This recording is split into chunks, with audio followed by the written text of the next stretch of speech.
बिहार विधानसभा चुनाव नजदीक आते ही सभी राजनीतिक दलों में टिकट बंटवारे को लेकर के बैठकें और रणनीतियों का जो दौर है वो जारी है। हर स्तर के नेताओं और कार्यकर्ता अपने अपने चुनावी टिकट की कवायद में जुटे हुए हैं। लेकिन कांग्रेस पार्टी के भीतर एक दिलचस्प पहलू ये सामने आ रहा है कि कई वरिष्ठ नेता इस बार खुद के लिए नहीं बल्कि अपने पुत्रों यानी बेटों को राजनीति में उतारने के सपने देख रहे हैं। सवाल है कि कांग्रेस का बिहार में नेपोटिज्म वाला जो ये दांव है वो क्या है। आज एक्सप्लेन बाय एबीपी लाइव हम चर्चा इसी मुद्दे पर करेंगे। नमस्कार, मैं हूं आपके साथ आशीष सिंह आनंद।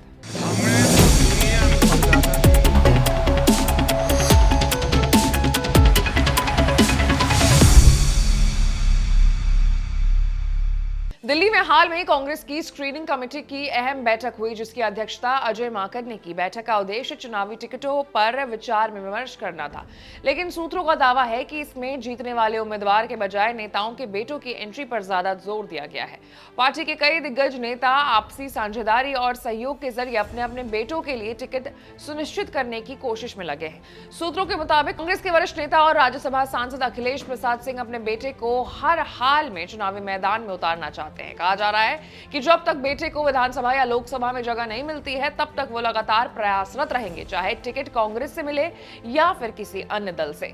इस तरह बिहार कांग्रेस के पूर्व प्रदेश अध्यक्ष और वर्तमान विधान परिषद में पार्टी के नेता मदन मोहन झा भी अपने बेटे को सक्रिय राजनीति में लाने की तैयारियों में जुट गए हैं। वहीं पूर्व लोकसभा अध्यक्ष और दलित राजनीति के प्रमुख चेहरा मीरा कुमार भी अपने बेटे को फिर से चुनावी अखाड़े में उतारने की रणनीति बना रहे हैं। पहले लोकसभा चुनाव हार चुके बेटे को अब विधानसभा चुनाव से रीलॉन्च करने की योजना पर काम किया जा रहा है। पूर्व केंद्रीय मंत्री और बिहार कांग्रेस के दिग्गज नेता शकील अहमद लंबे समय से राजनीति में सक्रिय नहीं रहे हैं, लेकिन अब वो भी अपने बेटे के जरिए राजनीतिक विरासत आगे बढ़ाना चाहते हैं। बताया जा रहा है कि विदेश में रहे बेटे को देश वापस बुलाकर उन्होंने स्थानीय स्तर पर काम शुरू करवा दिया है। इसी कड़ी में वजीरगंज से 6 बार विधायक रह चुके और पूर्व मंत्री अवधेश सिंह ने भी इस बार खुद के बजाय अपने बेटे को टिकट दिलवाने की कोशिश तेज कर दी है। इन नामों पर स्क्रीनिंग कमेटी की बैठक में चर्चा हुई और ये साफ नजर आया है कि पारिवारिक राजनीति कांग्रेस के भीतर अब भी गहरी जड़ें जमाए हुए। नेता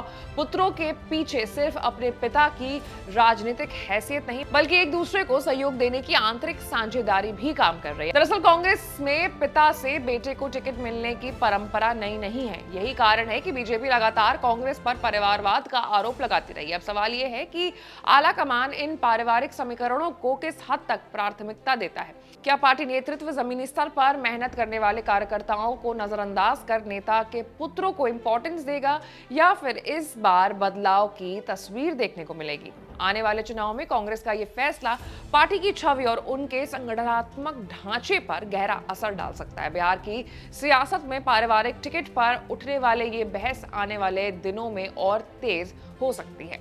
आपकी क्या राय है? कमेंट्स में बताइएगा।